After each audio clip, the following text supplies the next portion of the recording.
Oliver Stone creates empathy for this most enigmatic of American leaders, one of the year's best films.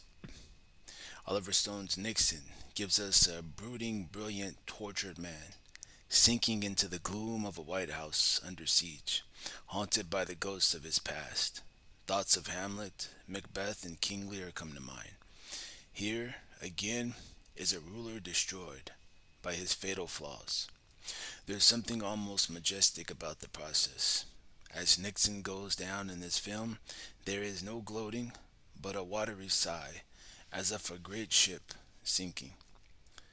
The movie does not apologize for Nixon and holds him accountable for the disgrace he brought to the presidency. But it is not without compassion for this devious and complex man, and I felt a certain empathy there. But for the grace of God, we go we. I'd rather expect Stone, the maker of JFK and Natural Born Killers, to adopt a scorched earth policy toward Nixon. But instead, he blames not only Nixon's own character flaws, but also the imperial presidency itself. The system that, once set in motion, behaves with the mindlessness of its own. In the title role, Anthony Hopkins looks and sounds only generally like the 37th president. This is not an impersonation. Hopkins gives us a deep, resonant performance that creates a man instead of imitating an image.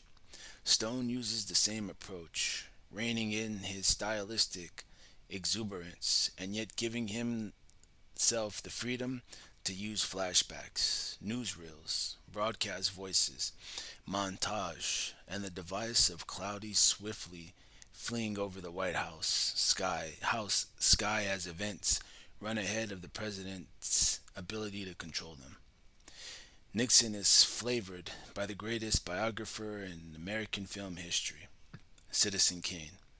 There are several quotes, such as the opening upward pan from outside the White House fence, the gothic music on a cloudy night, the march of time, style newsreel, and the scene where the president and Miss Nixon sit separated by a long dinner table.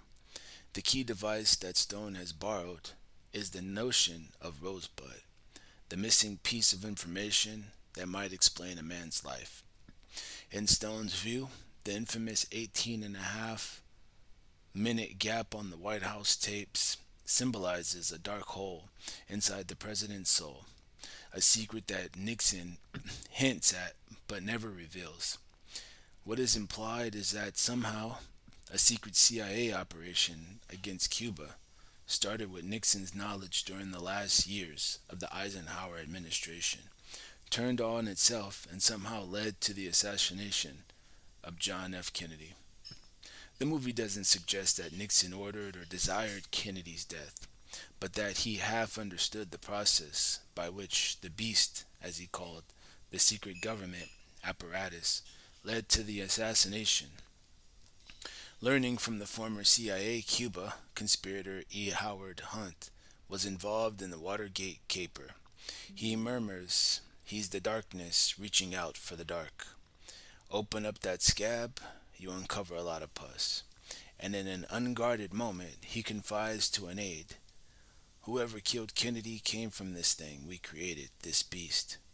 If the 18.5 minute gap conceals Rosebud, it is like the Rosebud in Kane, explaining nothing but pointing to a painful hole in the hero's psyche created in childhood.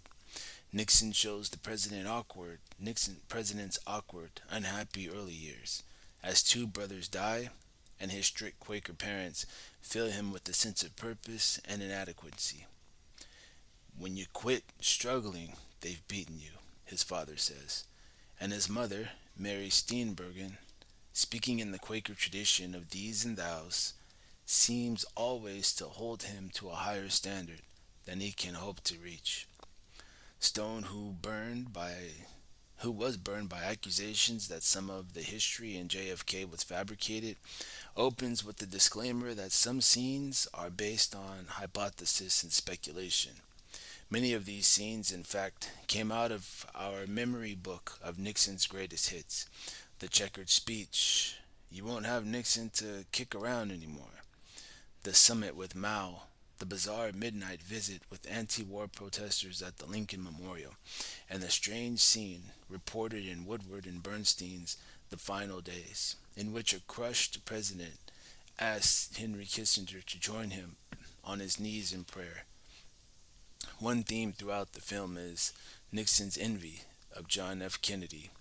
He judges his entire life in terms of his nemesis, Nixon on JFK's 1960 campaign. All of my life, he's been sticking it to me.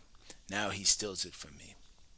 Nixon, bitter at not being invited at Kennedy's family to JFK's funeral, reflecting half enviously, if I'd been president, they never would have killed me. Nixon alone at the end speaking to the portrait of JFK. When they look at you, they see what they want to be. When they look at me, they see what they are. Stone has surrounded his Nixon with a gallery of figures we remember from the Watergate years, played by actors of an uniformly high caliber.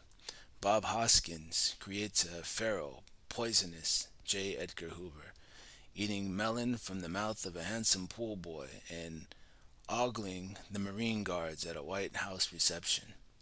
Paul Sorvino plays Kissinger, reserved, watchful, disbelieving as he gets down on his knees to pray. J.T. Walsh and James Woods are Ehrlichman and Hadelman, the inner guard carefully monitoring the nuances between what is said and what is implied. Powers Booth is the impeccable Alexander Haig, who firmly guides the president toward resignation. When Nixon ponders a cover up of the tapes, it is Haig who raises the imaginary possibility that the backup copies might surface. Notice the precision of his wording. I know for a fact that it's possible that there was another tape. The key supporting performance in the movie, however, is Joan Allen as Pat Nixon. She emerges as strong-willed and clear-eyed, a truth-teller who sees through Nixon's mask and evasions. She is sick of being a politician's wife. Their daughters, she says, know Nixon only from television. More than anyone else in the film, she supplies the conscience. Nixon would be a great film even if there had been no Richard Nixon. And its control of mood and personality, in the way the president musters moments of brilliance even as the circle closes, in the way it shows advisors huddle terrified in the corridors of power. It takes on the resonance of classic tragedy. Tragedy requires the fall of a hero, and one of the achievements of Nixon is to show that greatness was within his reach. Aristotle advises that the listener to a tragic tale will thrill with horror and melt with pity. Yes, and so we do, because Nixon was right about his life. The cards were stacked against him, even though he dealt most of them himself.